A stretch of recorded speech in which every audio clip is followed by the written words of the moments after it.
नमस्कार दोस्तों, स्वागत है आपका हमारे चैनल पर। और आज हम बहुत ही गंभीर सवाल का जवाब खोजेंगे।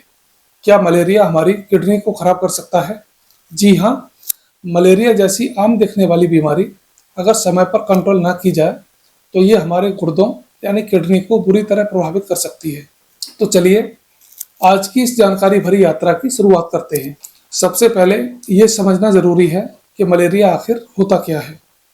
मलेरिया एक संक्रामक रोग है जो प्लाज्मोडियम नामक परजीवी के कारण होता है।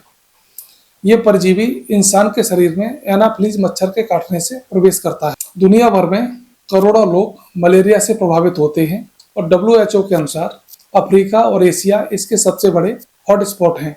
अगर भारत में इसकी स्थिति देखी जाए तो भारत में मलेरिया के लाखों केस हर साल सामने आते हैं।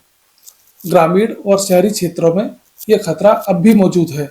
अगर मलेरिया के लक्षणों की हम बात करें तो तेज बुखार, खास करके तीसरे दिन बुखार आता है, ठंड लगना और कपकपी होना, पसीना अधिक आना, शरीर में कमजोरी और थकान होना, साथ में उल्टी और सिर दर्द। अब बात करते हैं, क्या ये लक्षण सिर्फ शरीर तक ही सीमित रहते हैं या फिर ये हमारे महत्वपूर्ण अंगों खासकर किडनी तक पहुंच सकते हैं? यही है आज की चर्चा का विषय। किडनी यानी गुर्दों की भूमिका समझना बहुत जरूरी है। हमारे शरीर में दो किडनी होती हैं जो खून को फिल्टर करती हैं। ये शरीर से टॉक्सिन और वेस्ट प्रोडक्ट को बाहर निकालती हैं। साथ ही ब्लड प्रेशर, पानी और इलेक्ट्रोलाइट का संतुलन बनाए रखती हैं। अगर किडनी खराब हो जाए तो शरीर में यूरिया, क्रिएटिनिन और टॉक्सिन्स जमा होने लगते हैं। यानी किडनी शरीर का नेचुरल फिल्टर है। अब सोचिए, अगर मलेरिया जैसा खतरनाक संक्रमण इस फिल्टर को ही नुकसान पहुंचा दे तो नतीजा कितना गंभीर हो सकता है। दोस्तों, अब आते हैं मुख्य सवाल पर। क्या मलेरिया से किडनी खराब हो सकती है? इसका सीधा जवाब है बिल्कुल हो सकती है। खासकर प्लाज्मोडियम फैल्सीपेरम नामक मलेरिया पैरासाइट सबसे ज्यादा खतरनाक है। ये ब्लड सेल को तोड़ देता है। आरबीसी टूटने के कारण हीमोग्लोबिन खून में तेजी से रिलीज होता है। यही हीमोग्लोबिन किडनी पर दबाव डालता है और फिल्टरिंग सिस्टम को नुकसान पहुंचाता है। एक रिसर्च बताती है कि मलेरिया से पीड़ित 25 से 30% गंभीर मरीजों में किडनी की समस्या पाई जाती है। इसे मलेरियल नेफ्रोपैथी या एक्यूट किडनी इंजरी यानी एकेआई कहा जाता है। ये समस्या अक्सर फैल्सीफेरम मलेरिया में देखी जाती है, लेकिन कभी कभी वाइवेक्स मलेरिया में भी किडनी को प्रभावित होते हुए देखा गया है। अब हम बात करते हैं कि किडनी को नुकसान कैसे होता है।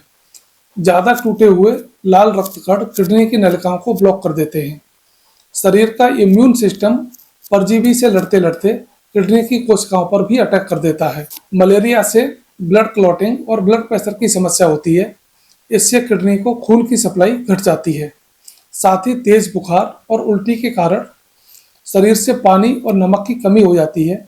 इससे भी किडनी फेलियर की समस्या बढ़ जाती है। मलेरिया के साथ अगर ये लक्षण नजर आए तो समझ जाइए कि मामला आपका किडनी तक पहुंच चुका है।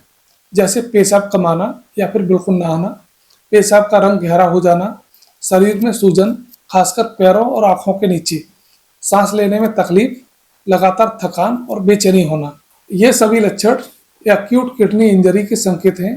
दोस्तों, अगर मलेरिया से किडनी प्रभावित हो जाए तो इसका इलाज तुरंत कराना बहुत जरूरी है। अगर मेडिकल ट्रीटमेंट की बात करें तो इसमें एंटी मलेरियल दवाएं दी जाती हैं। डॉक्टर कुनिन या क्लोरोक्विन भी केस के अनुसार इस्तेमाल करते हैं। साथ ही किडनी सपोर्टिव ट्रीटमेंट दिया जाता है। आईवी फ्लूइड से डिहाइड्रेशन ठीक किया जाता है। इलेक्ट्रोलाइट बैलेंस, सोडियम पोटेशियम पर खास ध्यान दिया जाता है। अगर हालात गंभीर हो तो डायलिसिस भी करनी पड़ सकती है। मरीज के क्रिएटिनिन लेवल, यूरिन आउटपुट और ब्लड प्रेशर को लगातार जांच करना बहुत जरूरी है। अगर खान पान की बात करें तो हल्का और संतुलित आहार लें। ज़्यादा नमक और प्रोटीन से बचें। अगर आपकी किडनी प्रभावित है, पर्याप्त पानी पिएं, लेकिन डॉक्टर की सलाह के अनुसार। शराब और धूम्रपान से दूरी बना के रखें। दोस्तों, मलेरिया और उससे जुड़ी किडनी की समस्या से बचने के लिए प्रिवेंशन ही सबसे बड़ा हथियार है। मच्छरों से बचाव करें, घर के आसपास पानी जमा ना होने दें, समय समय पर खून की जांच कराएं। अगर मलेरिया के लक्षण दिखें तो तुरंत डॉक्टर से मिलें, देरी ना करें, जल्दी ट्रीटमेंट लें और अपनी किडनी को सुरक्षित रखें। मलेरिया को अक्सर लोग साधारण बुखार मान लेते हैं, लेकिन ये सच है कि ये बीमारी धीरे धीरे हमारे शरीर के सबसे महत्वपूर्ण अंग किडनी को भी बर्बाद कर देती है। इसलिए समय रहते जांच और इलाज कराना ही सबसे बड़ा बचाव है। याद रखिए, किडनी बची तो जिंदगी बचेगी। स्वस्थ रहें, सुरक्षित रहें और हमें सुनते रहें। धन्यवाद।